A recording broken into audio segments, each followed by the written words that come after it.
A renowned scholar, linguist, journalist and the flag bearer of Kannada and Beri cultures, 92-year-old Ahmad Noori, who first translated the entire Quran into Kannada, passed away in a private hospital in Bangalore on Sunday, September 2nd.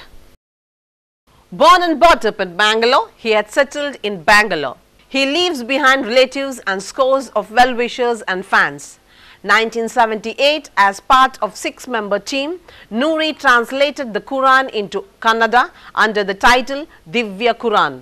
He put in his 7 years of work into this accomplishment. He also authored My Kala, a documentary on the history of Beri community in Dakshina Kannada till 1960. The book has been catalogued by the Library of Congress at Washington, D.C., USA, which is the largest library in the world. He was the first to bring Beri culture into prominence, kindling various activities to promote and conserve the culture. He also composed and sung Beri songs 50 years ago. A CD of his songs was released in January 2011. Noori also translated more than 20 works from several languages into Kannada and also served as editor and assistant editor of various publications. His Hijri Samskarana Sanchike was published in Kannada and English as well. He also translated Father Mulla's The Guide to Health into Urdu. He advocated the use of Kannada in madrasas too and wrote several pieces in various publications calling for a revolution among Islamic scholars. Hailing from a Beri family, he was well versed in Urdu, Parsi, Arabic, Hindi, Malayalam, Tulu, Tamil and English languages.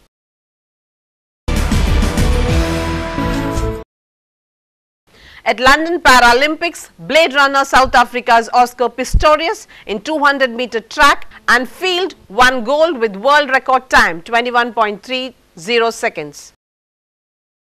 In American Open tennis, Serena Williams made history by winning her 61st win. It is a record in women's singles here and she entered 4th round. Once again, the main headlines. Sighting of Maoists at Kulkunda, exchange of fire with ANF.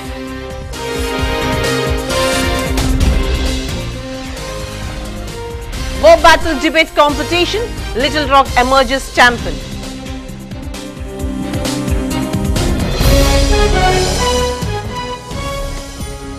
Eight-language scholar Ahmad Noori no more.